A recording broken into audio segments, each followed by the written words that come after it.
All right, everyone. I think we're set. Welcome to session 2, entitled Concerns and Challenges in Immigration and Refugee Policy. My name's Dan Sutherland. I'm the Programming Chair for Canadian International Council's Saskatoon branch. I would like to take this opportunity to introduce the people who will be speaking during this session, along with a brief biography of them, and then we'll have each one speak.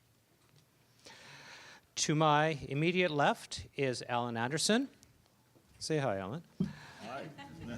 Alan is Professor Emeritus of Sociology and former chair of the International Studies program at the University of Saskatchewan. He has served as a member of the board of directors of the Global Gathering Place and Saskatoon Open Door Society, and the executive of the Saskatoon branch of Canadian International Council.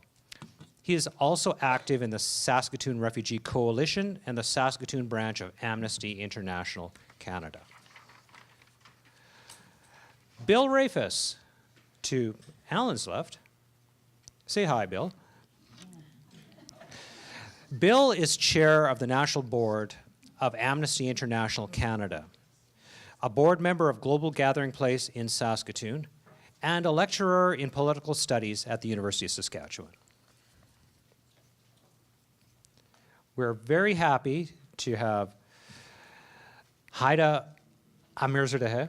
Hi. There you go. You're with the program. You're with the program. Haida, once a refugee from Iran, is an immigration lawyer now heading Amirzadeh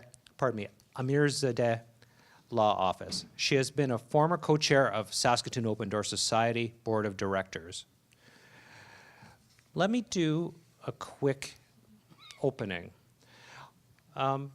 As we go through this session, there's a few things to think about. A few questions that some people have asked. What is the optimum number of immigrants and refugees should be coming in each year? Does this depend on circumstances? What are popular misconceptions about immigrant and refugee integration? What role should recruitment of temporary foreign workers play? Are human concerns for refugees being turned into security issues? What should be the Canadian response to the international refugee crisis? What could be learned from the European experience? We'll first have Alan Anderson speak. Okay, thanks, Dan. There are many popular misconceptions about immigrants and refugees in Canada, and I'm sure all of you have heard of all of them.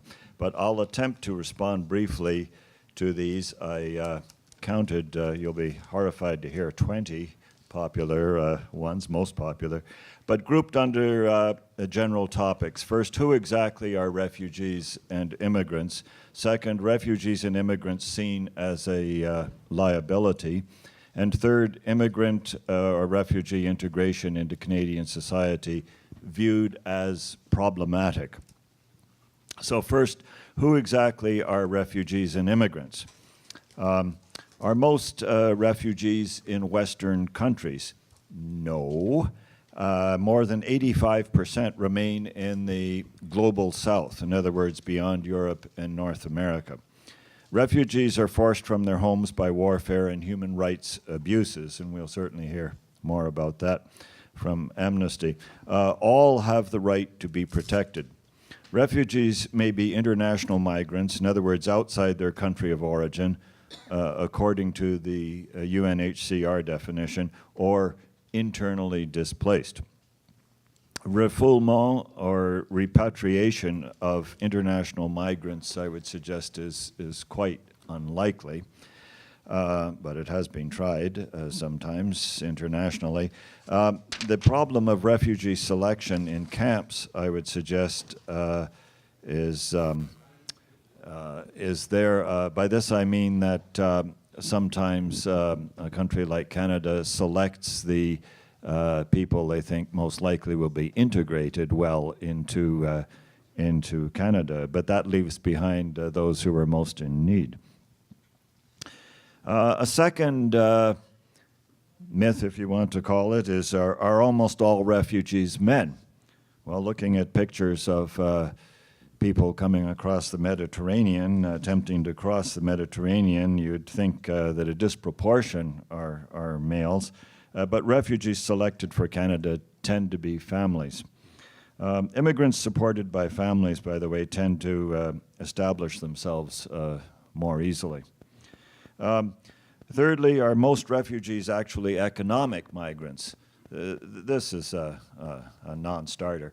In various places of the world where I've been, I've never encountered refugees who aren't aware that Canada is a fairly affluent country and they have economic gain by coming here. So that's kind of a curious distinction. Fourth, is Canada being inundated with asylum seekers and refugees? Well, hardly. The difference between asylum seekers and refugees you might consider. The former are people seeking international protection, but whose claims for refugee status have not yet been determined. Refugees must be outside their country of origin, according to the UNHCR, in contrast, as I suggested, to internally displaced and third country. Third country legally is a complication. That means that if you have already claimed refugee status in one country, when you go to another one, you might not be recognized anymore. Put this in European perspective, for example, those crossing Mediterranean perhaps land in Italy, say, and then move on to Germany. Germany would love them to go back to Italy where they were first declared refugees. Italy is somewhat less pleased about that idea. In Canada, of course, we get a ricochet effect with Trump cutting down on certain types of people in the United States. They have tried to come into Canada, but they have already been declared as refugees in the US. So unless they cross at a legal border crossing point, then and if they try, then they might be stopped there and not allowed entry into Canada. So that's why they try and divert around those legal points. Some countries only grant right of passage, of course, and temporary asylum. The Schengen area in Europe is cracking down. There's an increasing refusal of several European countries to allow asylum or even transit, much less settlement. In some world regions, few countries are signatories actually to the convention relating to the status of refugees. And in any case, they have all kinds of qualifiers that they put on that convention. Fifth, are innumerable asylum seekers illegal immigrants? Well, not really. There's a problem of legal definition crossing the border. Illegal is not a term that the Canadian government prefers to use, rather undocumented.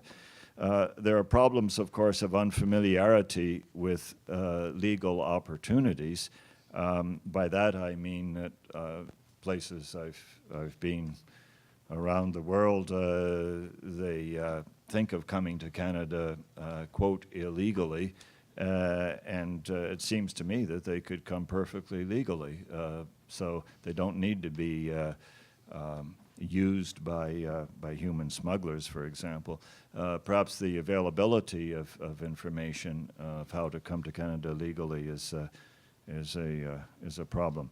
Not everyone making a claim is found to be a bona fide refugee. However, all have the right to be heard. That's an important point. For example, of 18,000 plus known irregular border crossers between February and December last year, 13% were accepted initially, 4% rejected, 2% abandoned or withdrawn, and all the rest, large numbers, were pending. Of crossers into Quebec, reportedly only about half were accepted. But how many remained to be processed is a question in looking at all this data. And how many were not found? Of course, the data tell us how many were being processed, but that's assuming that they were either accosted or voluntarily went into the For example, RCMP helping the Canadian Border Services, but how many were not found? That's an open question. I don't know. Of course, there's been a dependence on smugglers, sex exploitation, virtual slavery to survive a desperate situation for too many refugees. 6, how many is too many? And what class of immigrant? There's nowhere near the maximum number of immigrants nor refugees in Canadian history.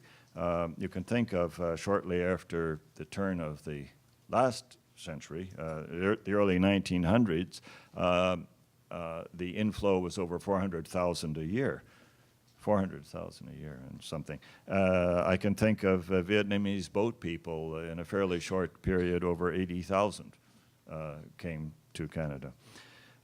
So we're told now we have an inflow of about 300,000 immigrants a year. That's an increase from an average 250,000 between 2000 and 2015.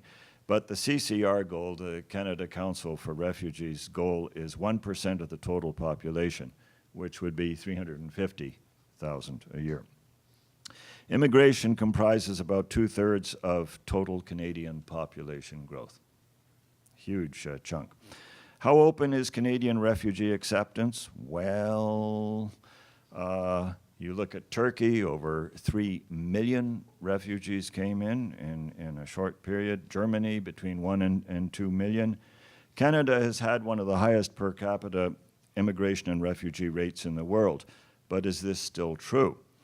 According to UNHCR data, the Canadian record is far less per capita than some countries, obviously in the Middle East and Africa, but also, surprisingly, Europe. I mentioned Germany, Sweden, Norway, Malta, Switzerland, Austria, Italy. There's quite a lengthy list of countries that have higher per capita. About the demand for different classes, the more refugees, perhaps the less in other classes. If what Rob said is a zero-sum game, if you have yay many immigrants, however they're defined in, then how does this break down? If you let in more refugees, then what are you letting in less of? According to current or recent data, approximately 58% are economic immigrants. About a quarter, that's 84,000 people last year, are family class, and almost 15%, or about 40,000 refugees. 33,000, there were 33,000 asylum seekers in 2009, but this many was reached already by just September last year. Resettled refugees in Canada in the past year broke down as follows: government-assisted 30%, private-sponsored 65%, so twice as many, and 5% so-called blended. There were 7,500 government-assisted refugees in the past year, but the previous year there were 25,000. So that suggests actually, and this wasn't mentioned by the minister, quite a cutback actually in government assistance. And incidentally, the present rate is below the average for the last 15 years. In 2016 to 17, there were 16,000 to 18,000 private refugees a year processed, but there were close to 34,000 pending. To put this in perspective globally, the UNHCR now estimates 1.2 million refugees not yet resettled, and that's not counting millions of internally displaced. Okay, immigrants and refugees seen as a liability. You've all heard this. And starting first and foremost, 7th, do immigrants and refugees take jobs away from Canadians? Actually, immigrants and refugees create employment and expand both the domestic and international economy. Temporary foreign workers, TFWs, while controversial, play major roles in, for example, fast food, agriculture, cleaning, but their challenge is competing with Canadians. notably Indigenous. And I've had a lot of contact. In fact, I've been doing recently contract work with the Office of the Treaty Commissioner here.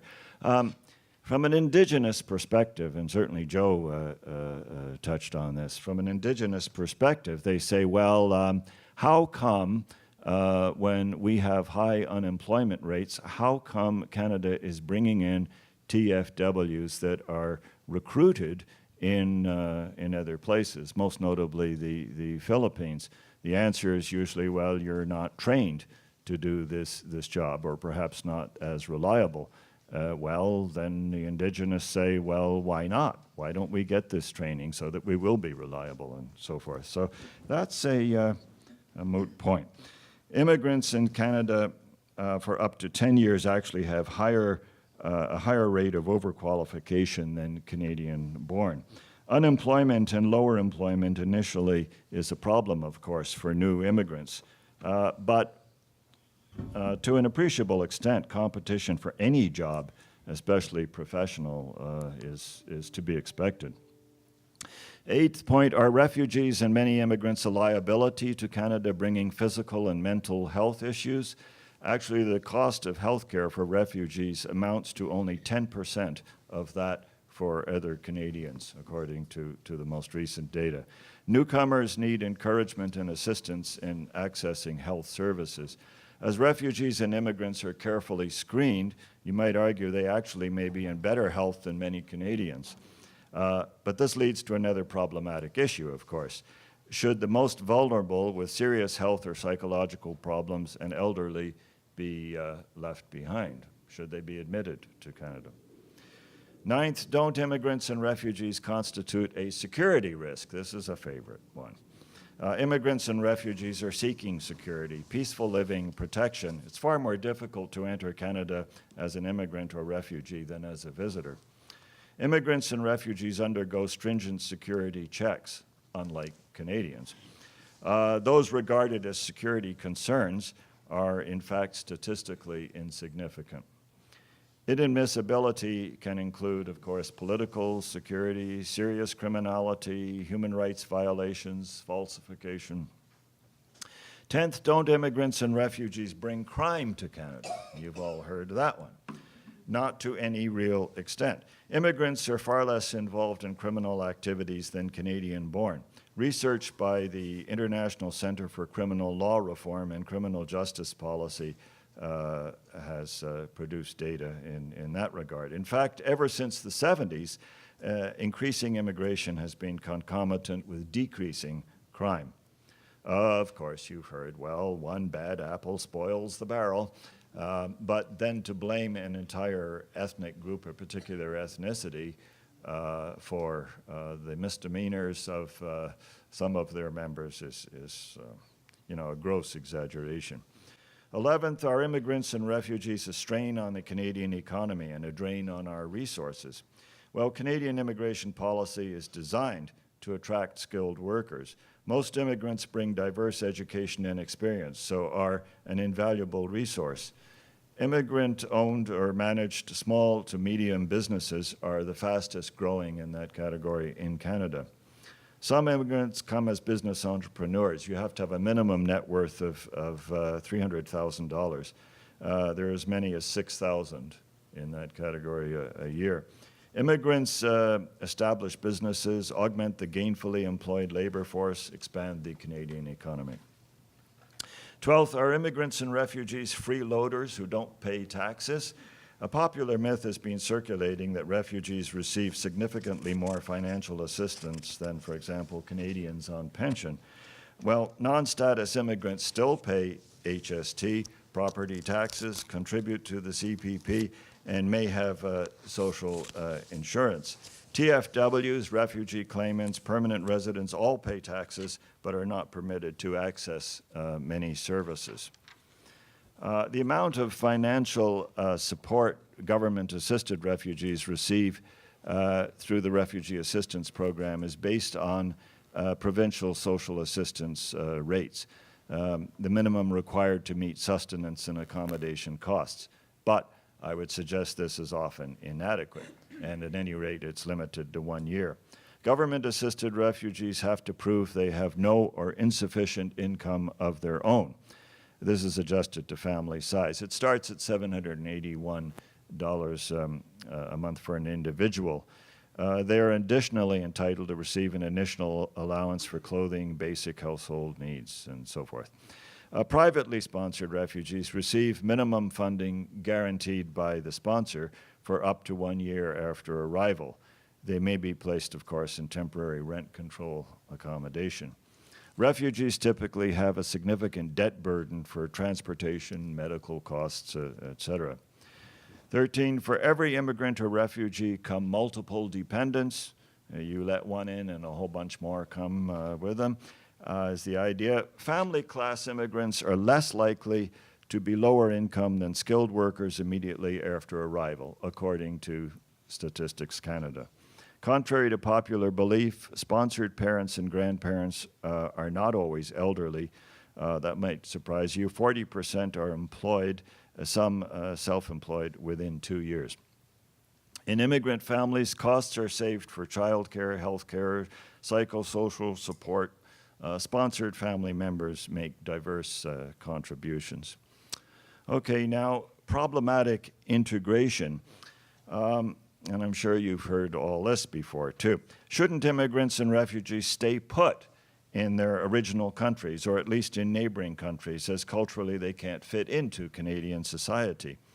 Well, most in fact do stay put, but easier said than done, especially in war-torn countries.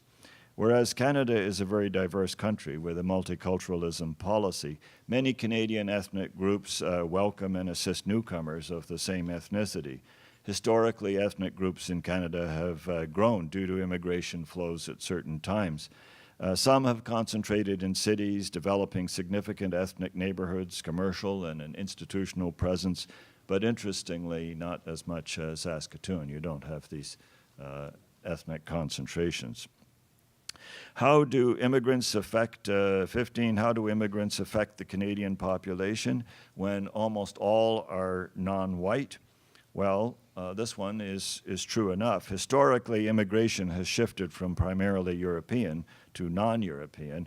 There's been a steady growth of the, I hate this term, visible minority proportion of the Canadian population. I wrote a sarcastic article years ago that was titled, "In Search of the Invisible Majority." If you talk about visible minority, I don't know. Besides, it's all very relative. When I've traveled around the world, I'm highly visible. But you've heard the world comes to Canada. Well, okay. 16, aren't too many immigrants and refugees poor and less educated, so not an asset to receiving countries? Actually, many immigrants and refugees are very well educated. Just a few days ago in a conversation circle in Global Gathering Place, we were going around the table and there were maybe, I don't know, half a dozen or 7 or 8 in this conversation. And what did you do before you came to Canada? I was blown away. Every single one of them was a professional engineer. Okay, so this point, Canada really is missing opportunity and giving these people a harder time than they should have. Boy, is that ever underscored, as a lot of you know. Immigrants and refugees desire to work to improve status, income, professional experience. Initially, immigrants and refugees are obliged to temporarily take menial jobs out of necessity. Some have worked as one who had been a lawyer in his country before was working in construction, for example. Oh boy. So my question is, but why does this happen and for how long? So yeah. 17, are professionals trained abroad not as qualified as Canadian trained? Well, there's a problem finding employment commensurate with qualifications, as I've just suggested, with an emphasis on Canadian experience. You have to have Canadian experience. Well, if you're an immigrant, by definition, how the hell can you have Canadian experience? New immigrants are far more likely to take lower skilled jobs out of a temporary necessity. 18, almost done. We're rolling along here. Aren't our schools being overwhelmed with newcomer children unable to speak English? At best, this is an exaggeration. Perhaps some schools are challenged temporarily, but there is a need, I would argue, then, for trained special teachers to upgrade language and writing skills. In any case, those of you who have worked, and many of you have, with 3 generations of immigrants or refugees know that the fastest learners are the children. Very fast. Okay. A popular opinion is that newcomers don't need help. Shouldn't they fare for themselves if they decide to come here? Well, newcomers face isolation, anxiety, confusion, frustration. They need help in finding and accessing services, transportation, housing, education, health, even daily living, food, shopping. Finally, why should Canada even bother? 2 ways of looking at this, and the minister and others have commented on this. First, demographics. Population growth closely relates to economic growth. Immigration may contribute to the growth of the labor force and economic development. Fully 1/3 of the Canadian labor force is foreign-born right now. That's in all of Canada. In Ontario, it's over 40%. Population and labor force growth and economic development depend substantially on continuous immigration. By the way, also, and I taught demographics at university for many years, the Canadian fertility rate, 1.6, is substantially below even the replacement level, which is 2.1.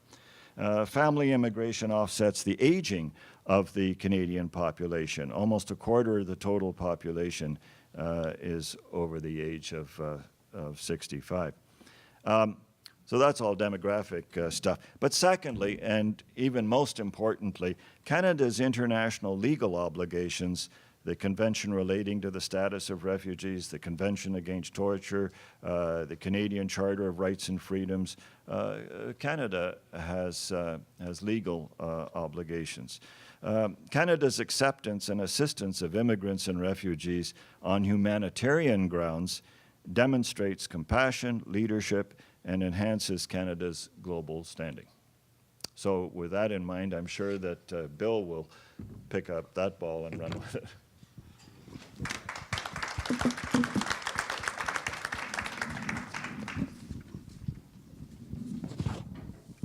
Thank you very much. Very pleased to be here today on behalf of Amnesty International, and I have to say I'm so impressed with the audience here today because I know many of you are on the front lines yourself doing very important work, very hard work, and it's very much appreciated. A bit daunting as a speaker, but nevertheless very delighted to be here. I am representing Amnesty International. I'm the National Board Chair, as was indicated, and I'm an activist in the local group here in Saskatoon. And I'm happy to say we've just established a group on campus here at the University of Saskatchewan. So we have a fairly good presence in Saskatoon, and we hope that can continue. I'm also the past president of Global Gathering Place, although I'm not here speaking on their behalf today, but it does give me a little background in the area of immigration and refugees. A little bit about Amnesty. You probably know it's a Nobel Peace Prize award-winning organization. It's got branches in 70 countries around the world. Representing some 7 million activists working throughout 9 regional offices around the world. And I was pleased to be in the Hong Kong regional office last year. Here in Canada, we have 2 branches, an Anglophone branch and a Francophone branch, and I chair the Anglophone branch. We have something like 150,000 people across Canada who've engaged in some activism over the last year.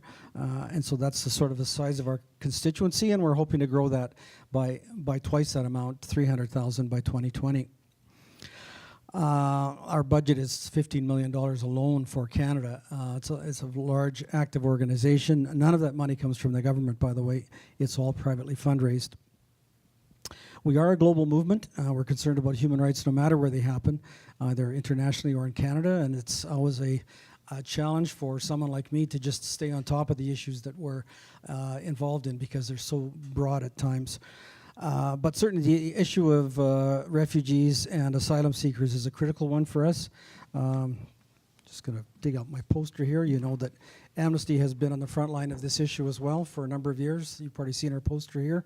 And so this is one that's very near and dear to our hearts. and will continue to be a priority issue for Amnesty Canada, I should say as well. I suppose part of what I'm going to say today is a bit of a response to the minister, who painted a very good picture of things in Canada.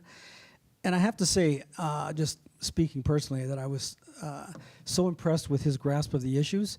You know, I've party like you, we've dealt with a lot of ministers over the years, and it's very seldom do you see someone who is so naturally steeped in the subject of his ministry. And so I was very impressed with that. And immediately I got thinking too, as an activist, it wasn't that long ago when we were talking about the Sri Lankan Tamils who came to Canada on the ship on the Sun Sea, who were detained in Vancouver, 500 of them put in prison. The government spent millions of dollars imprisoning those people. And to this day, there's only been one person convicted as a result of that incident, and yet the amount of money we spent trying to keep people out again, and then to hear the minister last night, that seems to have been a 180-degree paradigm shift, which I think we all appreciate. That's not to say more can't be done, and I guess if there wasn't more to be done, I'd be at home with my feet up in my chair and taking it easy. But there's more work to be done, and I hope to touch on a few things today. Every year, Amnesty International publishes a human rights agenda for the year, for 2018. Here it is. It also includes a report card of the past year, so it's a combined kind of report. And so I'm drawing from that for some of my remarks today. And in that report, we do concur with some of the comments of the minister last night. We believe that Canada has shown some global leadership when it comes to the area of immigration and refugees. They have also recently established or announced anyway, the establishment of an extractive sector ombudsman that will ensure that Canadian mining and drilling companies are acting in compliance with Canadian laws and not violating human rights in other parts of the world. And so we appreciate that, and it's something we've been lobbying for quite a while. And we also thank them in the report for the redress that was given to some of the individuals who've had their rights violated by security agencies in Canada. It's been very controversial. The government's taken a lot of flack for it, but it's not enough, it seems to me, to somehow correct the wrong. There has to be some compensation in some of these cases, and we think it's been appropriate, and we commend them for doing that. So, what more can be done? Well, I thought after the meeting last night with the minister, I should have just told him this myself, and then we'd be done for the day. But in any event, I couldn't quite screw up my courage to do that, so here I am today.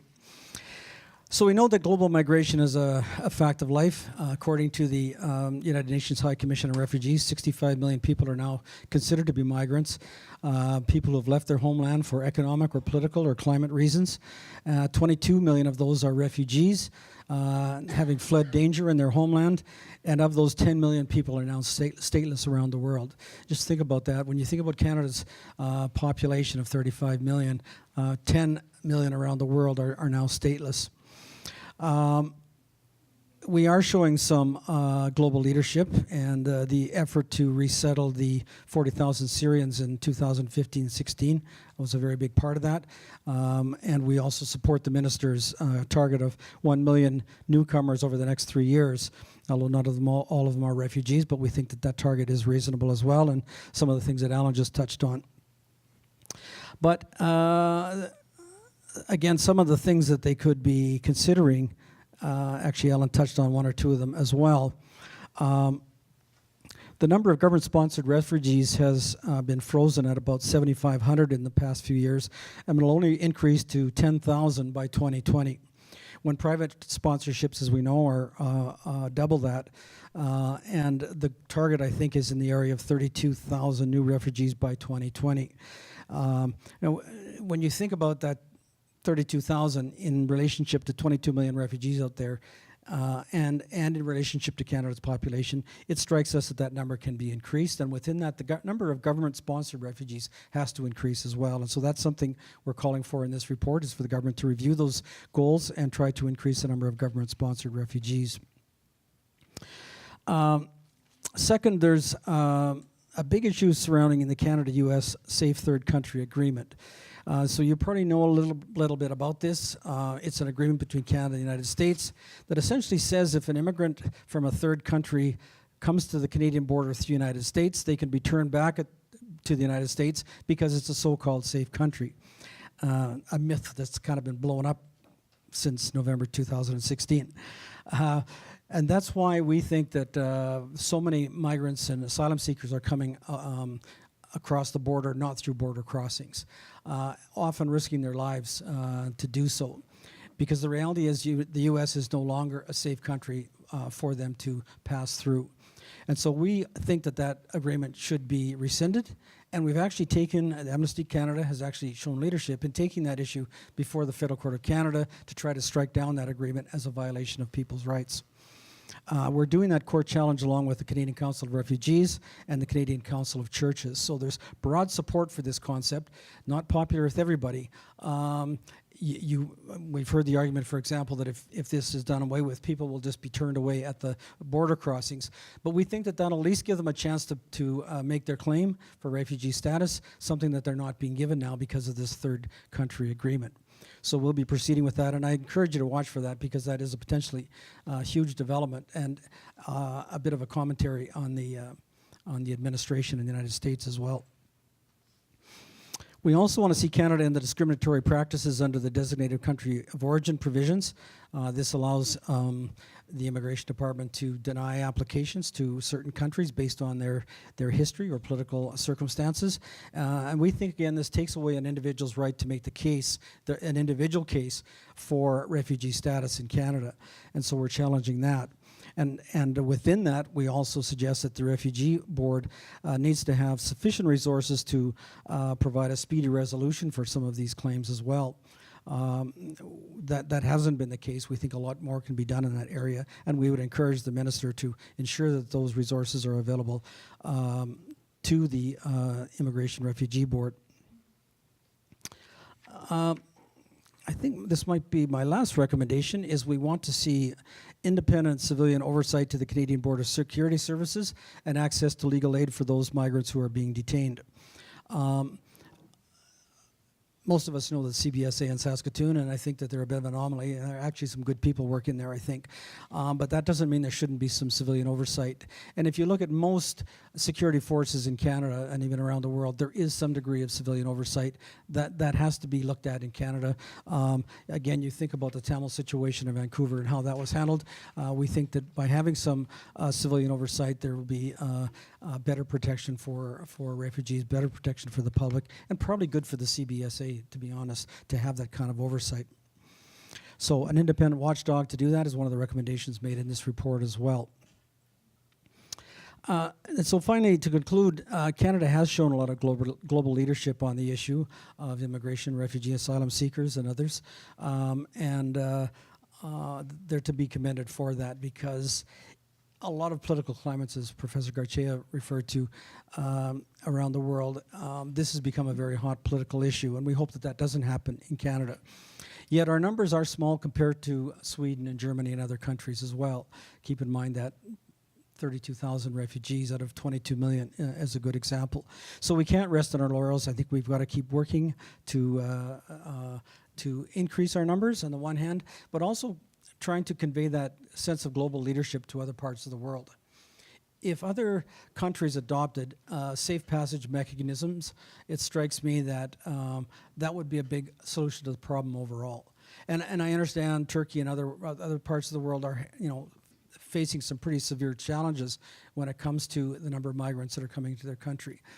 But that doesn't mean there shouldn't be some, again, legal mechanism, legal redress process there for immigrants and migrants to be able to make application for status within those countries. So what I'm suggesting is, as the Minister said last night, taking what we've learned here in Canada, trying to convince our allies around the world that they too need to adopt sort of more proactive measures to allow for safe passage of refugees and migrants. I hope they're successful at that. Amnesty will be watching with our international network, and again, we're happy to be here today to share some of our ideas as well.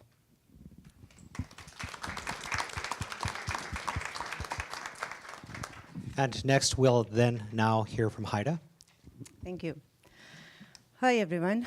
I kind of find it way more intimidating to speak here than teach law students, because they come blank. They don't know anything, most of them.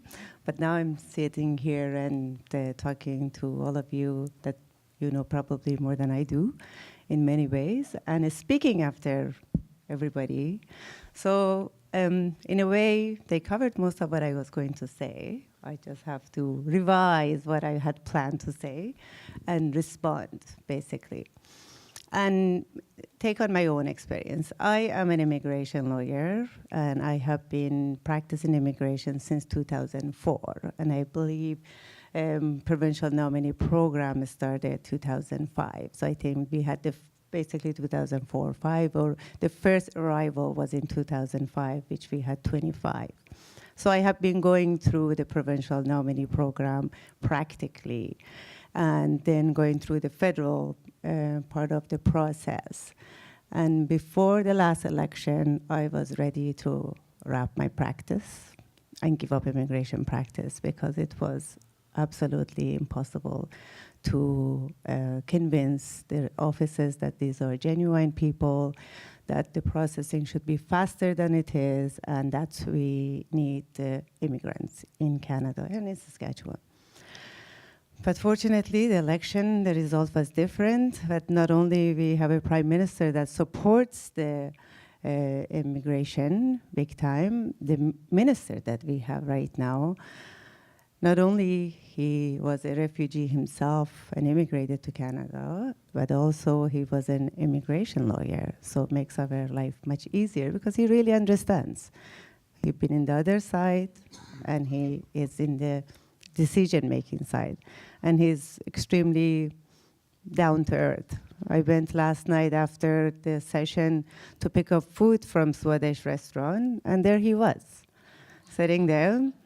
Nobody else was in the restaurant. He invited us to sit. I was with my daughter, so we sat with him and chatted. And he was very open to hear, because some of the issues that is very close to my heart, it wasn't brought up last night, and it's not part of the neither refugee or economic category. And he was very open to hear about adoption issues from Muslim countries, specifically from Pakistan. And there I got an opportunity to talk to him. And I think with the past ministers too, I have, because I've been part of the Bar Association, I've always been in a position to be in the same room, but I never felt the genuineness of wanting to hear and wanting to make a change. So we are very fortunate to be in this situation. At the same time, as Bill said, not everything is very rosy. Speaking of all the different programs and hoping that our immigration categories, everybody, or at least the presentation is that eventually everybody is going to be citizen, that's not true at all.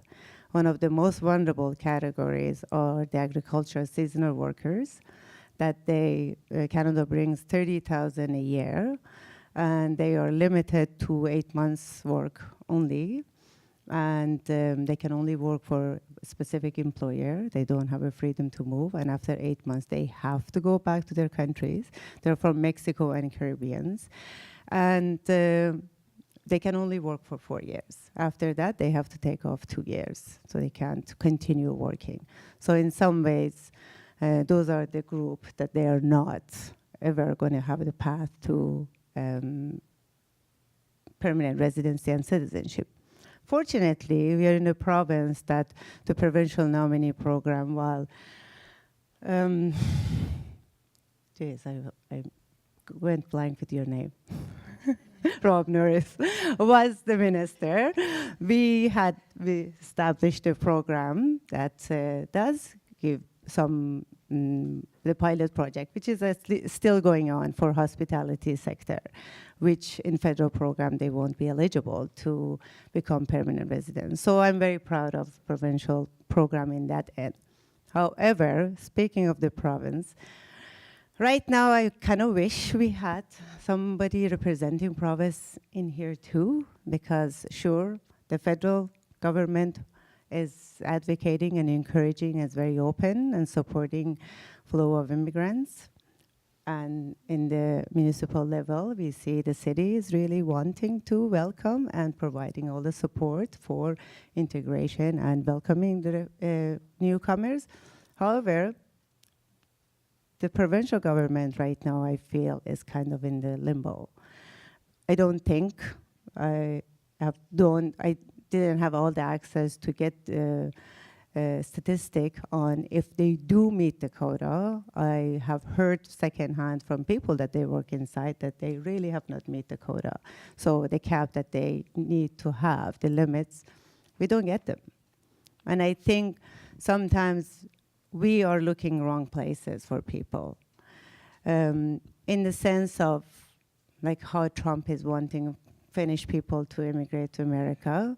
I think sometimes we have that perception that we want, or we hope, I don't say me, it's not including me, the establishment, the government is hoping that we will only bring immigrants from European background, which is not going to happen. Like I think we have as a province tried going to Ireland, and yes, there was a time that they were, I have seen images and that the videos of 20,000 people in the lineup to wanting to come to Canada.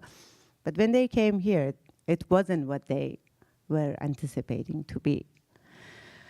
While the people coming from other countries, less privileged countries, they really are prepared to work harder. I'm not saying that other people don't, but they are prepared to live wherever and put up with the cold, put up with the hardness, put up with all the issues, and hopefully succeed. And I do see, especially like businesses too, they do try to take advantage of the opportunities in the small communities you mentioned. Deb is not here, I don't see him, but he is part of another business that they opened 3 businesses in Tisdale. And I understand the mayor of Tisdale is extremely pleased and wanting to provide any support they need. But again, when it comes to the recruiting foreign workers, the province is not necessarily up to task and not doing their jobs to help them. So what I find difficult is that the 3 levels are not linking, making this happen, making the smooth process of bringing people and settling them. So that is one of the issues that I thought that we should discuss. As like everybody mentioned and discussed about the numbers of the, what is the appropriate number? And we really can't say what is the appropriate number because in 1913, we had over 400,000 people arriving in Canada, 1913. And now we think 310,000 is 310. It's 300,000 is too many, or at least some people think that. So there are complications, there are complex levels, there are ethical levels that it was discussed, definitely. At the same time, I do think we really do need to have a proper consultation with everybody, especially with the smaller communities. They need to get more engaged, they need to be involved, because when a business opens there, if there is not proper consultation there, maybe they won't be supported. If the newcomers are going there, if both the newcomers and the people that they're there are not somehow introduced to each other in advance, we won't succeed. I know there are a lot of settlement programs that is happening everywhere, But now federal government had started, I think it's been probably the first email I received, it was about 4 months ago that they initiated this program that they prepare client, which they call them now client services, in advance before arriving to Canada. And I was checking the link that they have. Saskatchewan is not necessarily part of it. There are different provinces, including Manitoba, that they're actively have sessions. Either they are online or they could have it in person.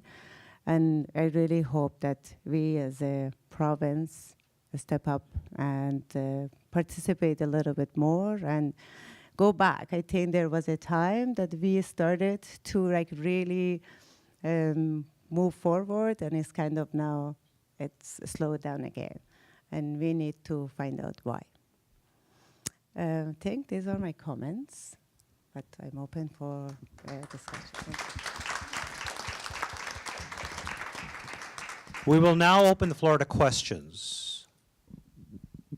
Okay, there's a question. Yep. Yeah. My question is to Bill. As you are have a big role in Amnesty International, and I know also Helen. As I am an Eritrean Canadian, and I worry always about refugees, and that is my background. I didn't choose for it, but I face it, I smell it, and I feel it, and it's always going with me. We know refugees. I'm very sorry, will I speak about Eritrean refugee as well as global refugees. At this time, Eritrean refugees are all over the world, especially now. For all of us, it doesn't make us to rest in mind is about Eritreans in Israel. There is no United Nations in Israel. There is no UNHCR, no IOM.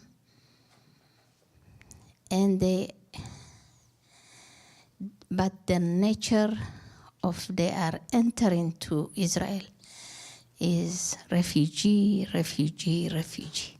That is the definition of refugee. And now government of Israel want to deport them. We are saying the third asylum country is not accepted, but they want to deport them to Uganda and Rwanda. And they will give them to another torture and another murder. And they will give them each person 5,000 and go away. So what Amnesty International is doing about this and other world, I think so we are we closing our ear? What is happening to this country? Okay, Israel forgot their history. Yeah, thank you very much for that great presentation. I'm vaguely aware of the situation. This is an example of what I was saying earlier. It's hard to keep on top of them all over the world. I'm not even sure that I can say too much in response because I wasn't aware that they were actually deporting them to Uganda and Rwanda. That is a serious situation for sure because both of those countries have their own challenges. And of course, the issue with respect to Israel is its own separate case study for migrants, refugees, and asylum seekers. I'm not sure that I can really comment in detail on it. If you want, maybe after I could get your contact information, I'd be happy to do some research. We do have a global hub in Nairobi who kind of oversees East Africa, and I'm sure that they would be much more familiar with that than I would, and maybe we can try to get you some answers in terms of what's being done there.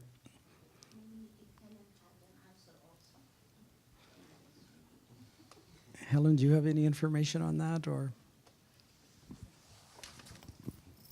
I was just Googling to see if I could find an official position from Amnesty International, but I will go. I'm not here representing Amnesty International, but I will say that Amnesty International opposes refoulement in almost every situation. So I'm quite sure that Amnesty International is opposed to these prospective deportations.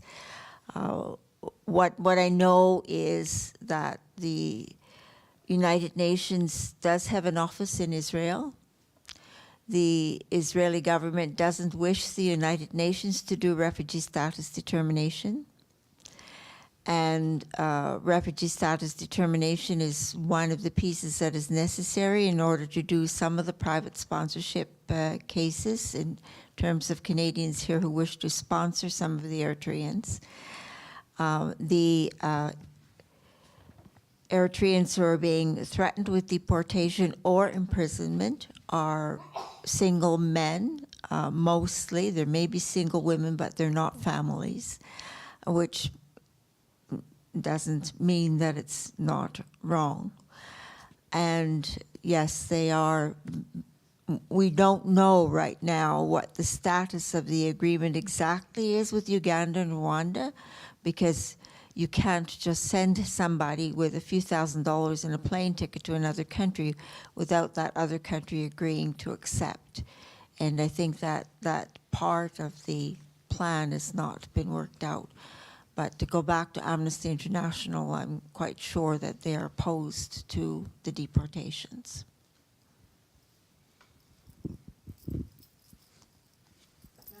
That question actually should be to last night for Immigration Minister, but I miss it. Sorry.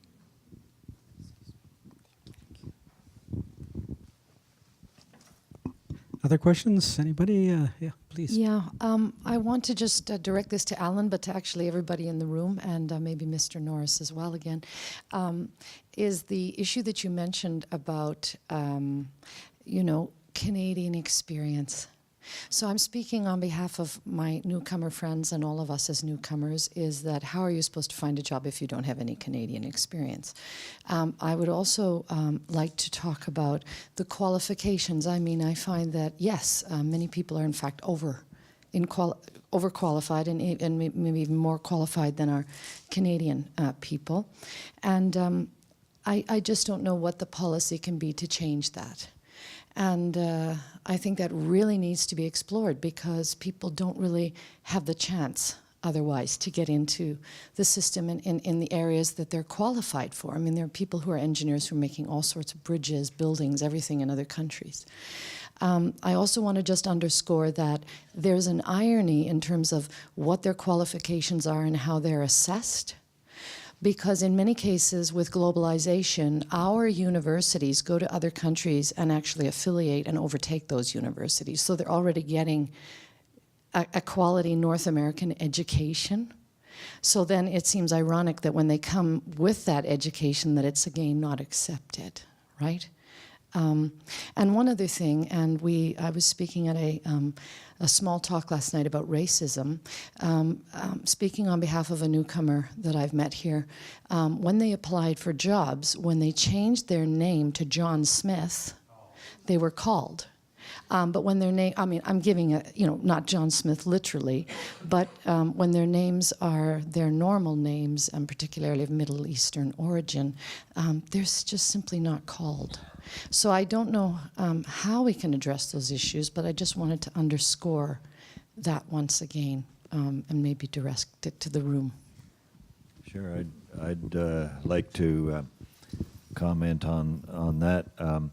This has been a chronic problem in Canadian immigration, is recognizing foreign credentials, and I've always had the feeling Canada could go an awful lot further in how would you put it, being more generous. I mean, you know, the usual argument is, well, you know, they don't have the language, so what can you expect? Not so simple.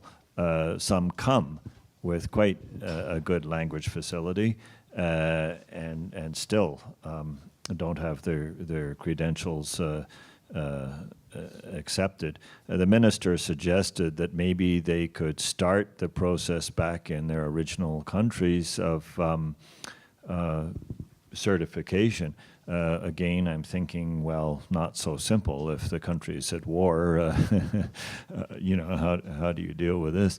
But what really blows me away, just as I say, in volunteering here in Saskatoon, is hearing their personal stories over and over and over and over again. People have extraordinary qualifications and education, and are left in a very menial, even debased kind of a situation here. So my question is that this is unacceptable. How do you fix this? How we have to think a lot more seriously. I mean, you frontline workers, of course, deal with this all the time and try and help out. But there's I think there's a big problem here, and I'm not really impressed that we have got a handle on this yet. It just should not happen. Well, I mean, can you hear me? Yeah, our immigration system is set up. Like, I do this exercise in my law class. We go through the express entry. 90% don't qualify. So it is the way that it's set up. It's going to be really expecting the highest, most intelligent, under 35, bit of a job experience, fantastic language abilities to come. So that is how it is set up. At the same time, to be devil's advocate, because I deal with a lot of clients myself. I was just recently back in Iran and meeting clients. They are very well aware that they are engineers and they're not going to come to work as an engineers. Or if they're dentists, they're not going to come. So some of them do know, then they come with that knowledge and understanding. At the same time, one of the progress that it had happened, yes, people, like the whole process of registering with the professional body and going through the first stages, this is happening, and it is a big improvement. But at the same time, the professional bodies are not cooperating as much as they should be, and the waiting time is increasing. Like for the engineering right now, for Saskatchewan, is over 2 years of waiting to get their credentials assessed and be accepted.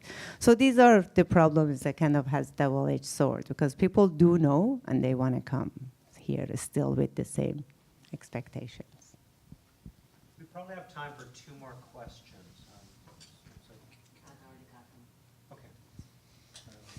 Okay. Hello, everyone. My name is Paul Trujillo. I am PhD student here in John Soyoyama School.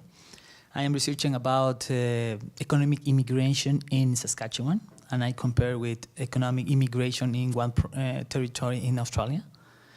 So probably it's good to ask something about 2 things. The first question is, if we say that how many immigrants need Saskatchewan, that will be a tactical question, and for we need another question to complement that, which is how type of immigrants really needs Saskatchewan. So probably we have an answer to clarify this question. And my second question is related to tensions between the federal government and the provincial government. I think every province has different tensions, but what is the main tension with Saskatchewan especially? This is my 2 questions. Thanks. I think one thing I can say, the main countries that they are coming to Saskatchewan, I have the list. Number 1 is Philippines, and then China, India, Ukraine, and United Kingdom, and Pakistan. That is what I have got from statistics. So I don't think it's necessarily really by jobs. Right? There's the provincial nominee program is set up that there's an occupation in demand list of jobs that it is changing all the time. So like a year ago, there were some jobs that would be in the list. It's not in the list anymore. So that's all the time changes. We really can't say. Right now, definitely, Saskatchewan is looking for farmers, because we really don't have succession planning for our farmers. So that is one category that they will create a young farmers category under 40, so they don't have to have a lot of money to buy farm. As long as they have management experience, farm management experience, they can come as a young farmers and they can work basically here and get their permanent residency. So in that way, it would be the tension. I think is very political. And probably Rob would speak to that much better than I would, because you have past experience. So I think it's just kind of deciding of wanting more or less or whatever it is. I do see that even in the process, when it goes to the federal level, the provincial nominee don't take the first priority in the processing time, for sure, compared to the federal ones. So I think it's just priority for them. You want to talk about that? Do you have anything to say? You know, I probably speak for a long time. I think it's better just to let the flow go and maybe Okay. we can have a... I will talk with you. Thank you. Thank you very much.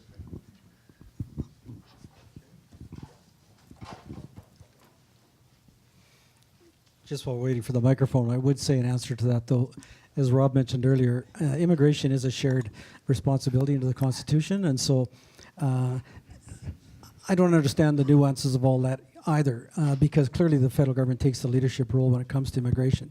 But there is constitutional room there for the province to play a bigger role, and taking off my Amnesty hat for a minute, I'd personally like to see that happen.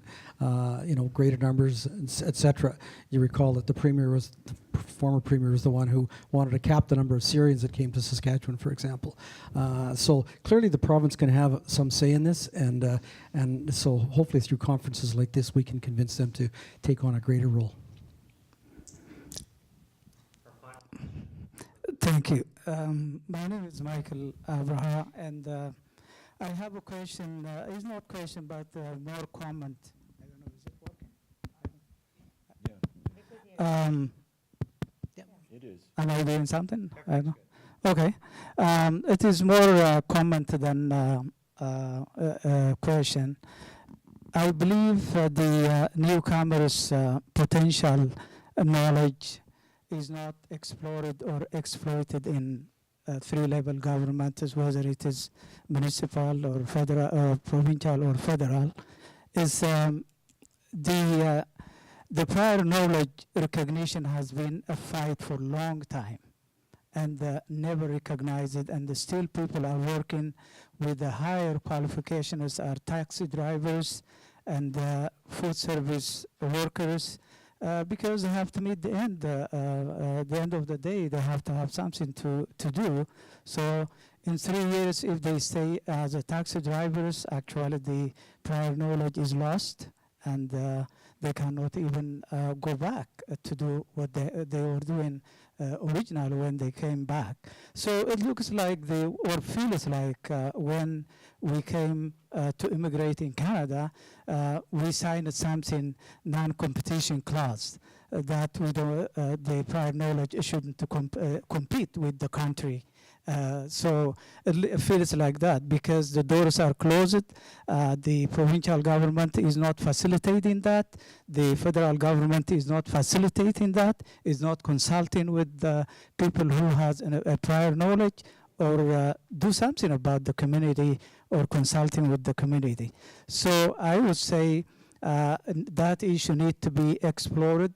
The prior knowledge of people who are intelligent, scientists, politicians, and medical workers, and instead of temporary workers, I believe these people should be trained and put at work.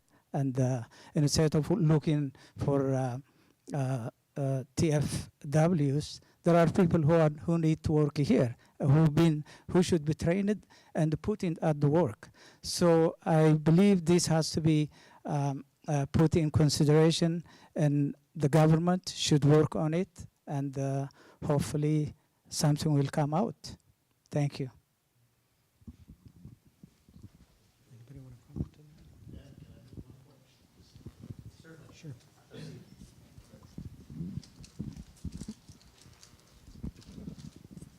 You know, in the provincial government, some of the things happen in a very subtle way. After all the good things that Rob Norris did as Minister of Immigration, there was a cabinet shuffle. Not only he had different responsibility at that time, the government decided to bring down the level of immigration about 4 levels down in the bureaucracy. So we had about 4 or 5 years of experience in that category. I just want you to reflect one good thing with the new premier and his minister assignment. You will notice now there is a new minister for immigration and career training. So think about it. That's where some of our points need to be directed now. Perfect. I think that's an excellent point on which for us to end, Asit. Thank you very much. Please join me in thanking all of our speakers in this session.